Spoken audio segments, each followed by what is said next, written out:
Hey there, I'm author Shannon Reber, and this is Genres Bookshop Podcast. And today I am interviewing author Jenean Roth, who has one story in our anthology and who has written a buttload of short stories, which are all awesome. Every single one of them. That's And right. the booth as well, which is behind you, right? Yep, the booth. Yes. Amazing. These Okay, are the these are the books I'm in, and that's the okay. latest and the greatest. That's amazing. Oh, that's awesome that you already have one. Yes, yes. Yay. The Okay. Amazon gods. Yeah, yeah. Well, hey, that's great. Okay, so let's see, your story is the Black Cat, correct? Yes, yes. Okay. The book. So give me a little bit of background on where this came from and all that jazz.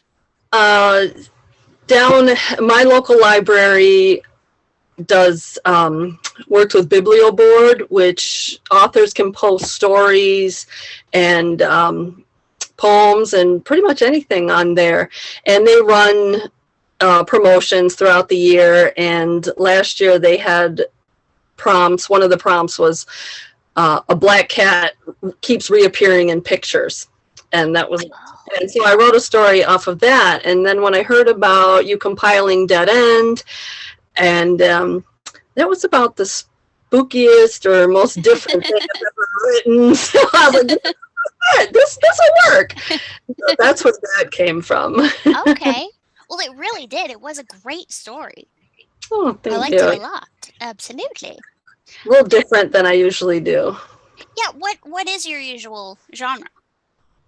Creative nonfiction Okay. is, and I have a couple like that. That was one of very few fiction pieces I have Okay. already done. I am working on a fiction novel right now, though. My first, Oh, and okay. it's pretty fun. Yeah, really. Okay, so you said fiction, but what kind of story? That Like I'm writing mystery? Huh? right now. It's a little chick lit kind of thing. Ah, You okay. know, it's a little more than a romance. So Okay. yeah, So it's erotica?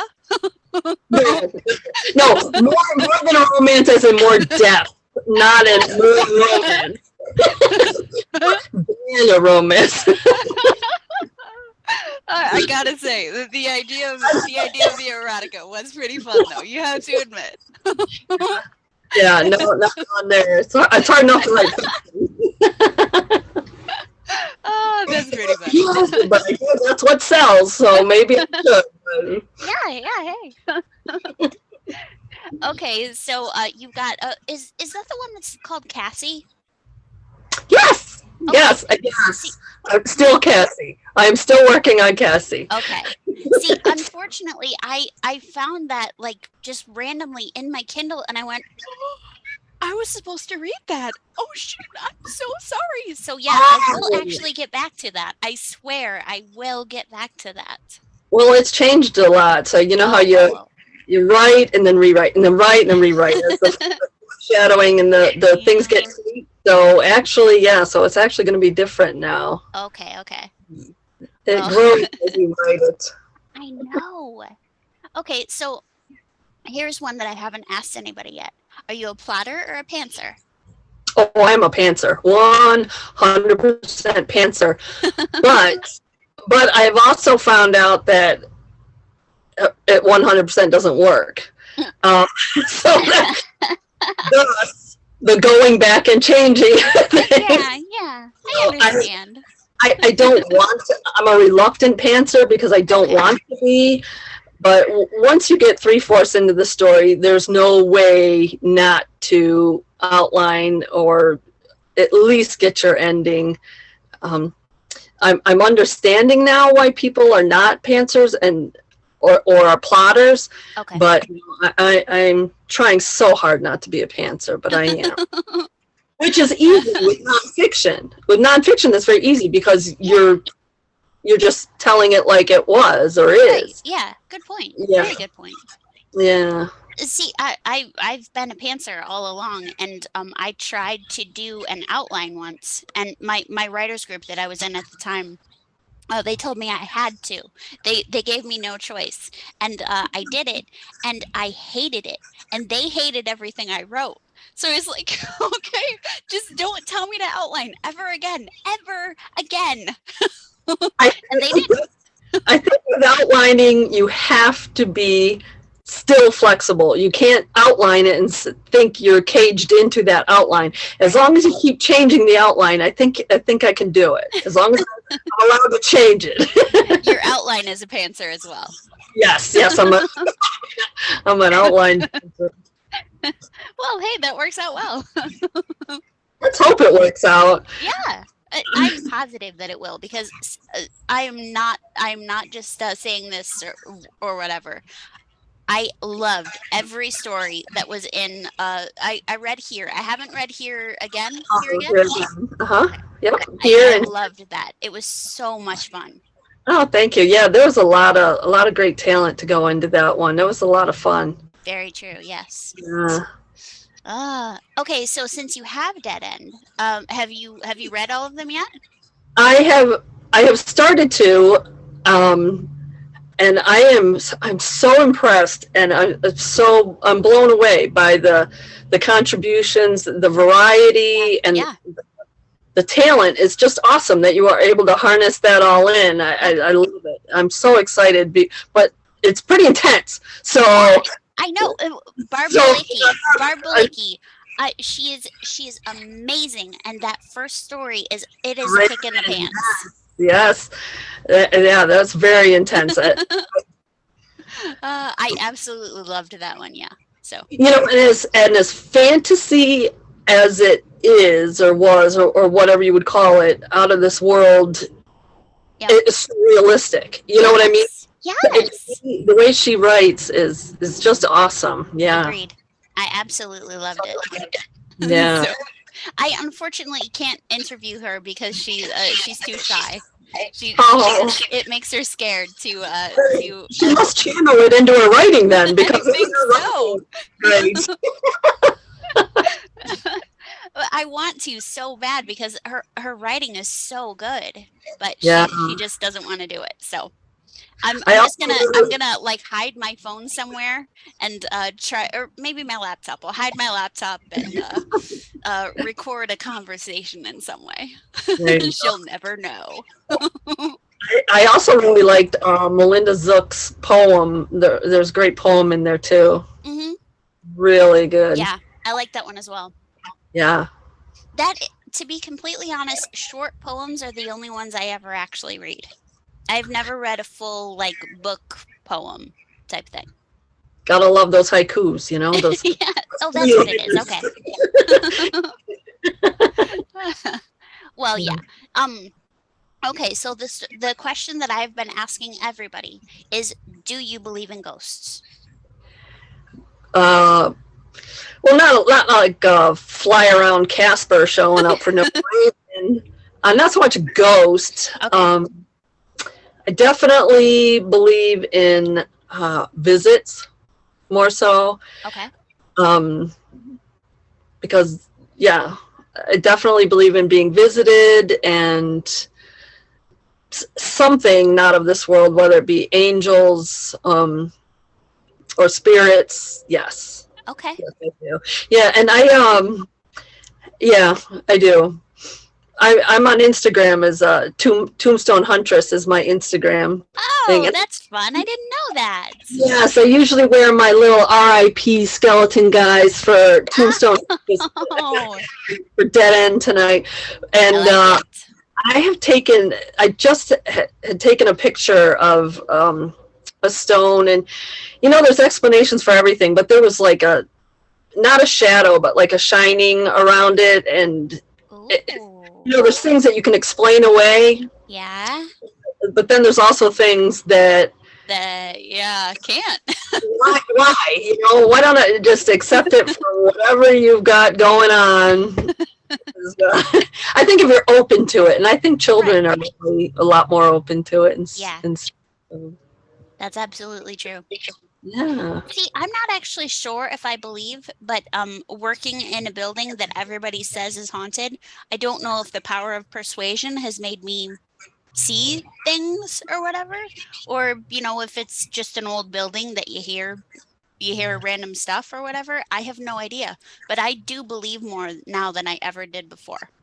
Oh, To me, it was just like fantasy. It was, make believe, fun little stories, and now I don't actually know if I believe. I'm not positive that I believe, but I don't disbelieve either. Does that make any sense?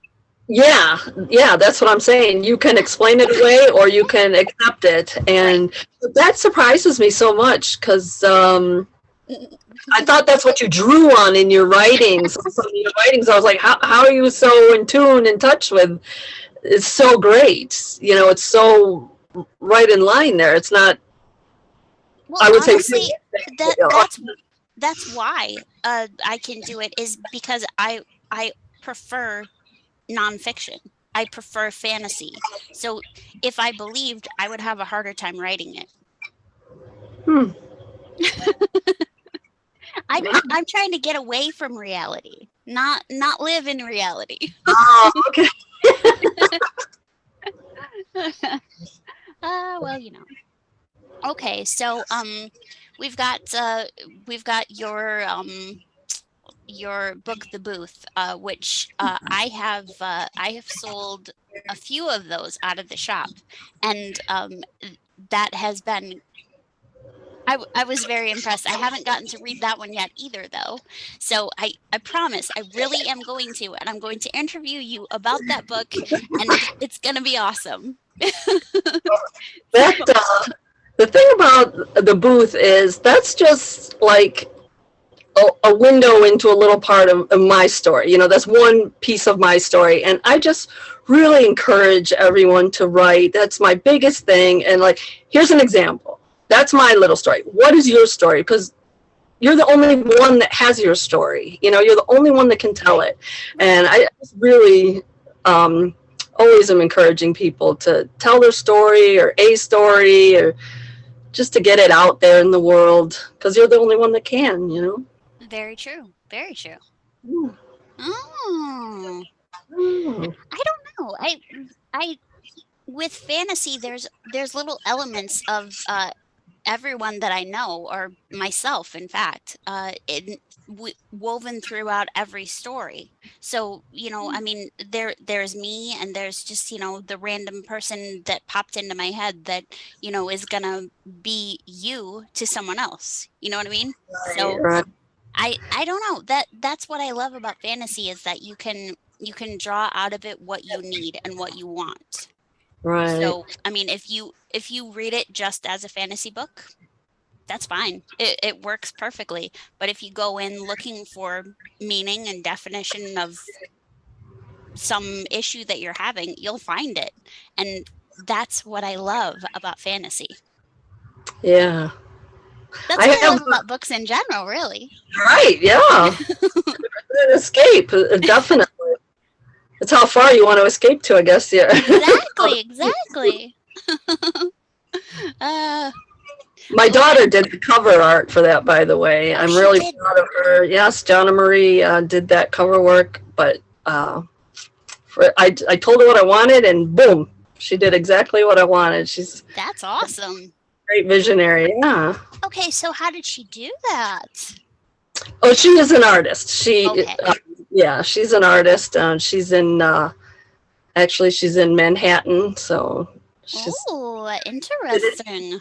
she's finishing school at Parsons, and Okay. very exciting. Yeah, that's awesome.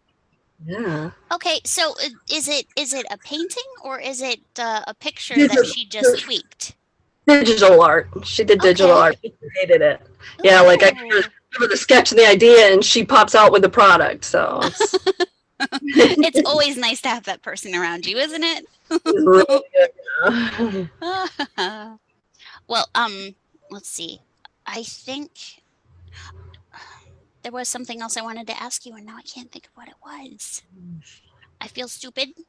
I should No, have. I always think I should have written things down, but I never remember to actually do it. But if I do write something down, I don't need the.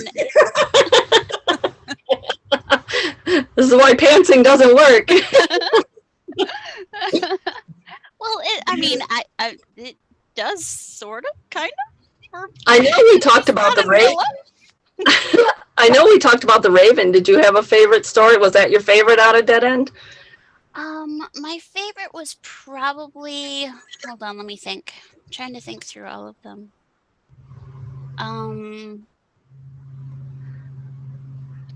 I don't actually know. There were so many that I liked. The Raven is my top 3. Michelle's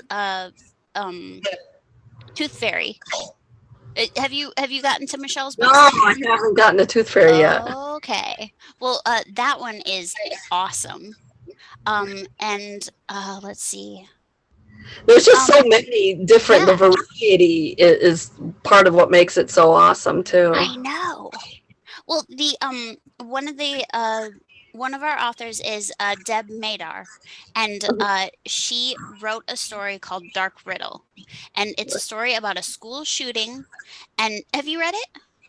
I know of it. That was her second one. Yeah. Yes. Yeah. Okay, so it's a story about a school shooting, and it's amazing, moving.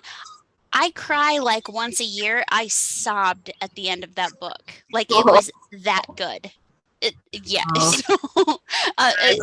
was like once every 2 years for a while, but that was my yearly cry with that book. But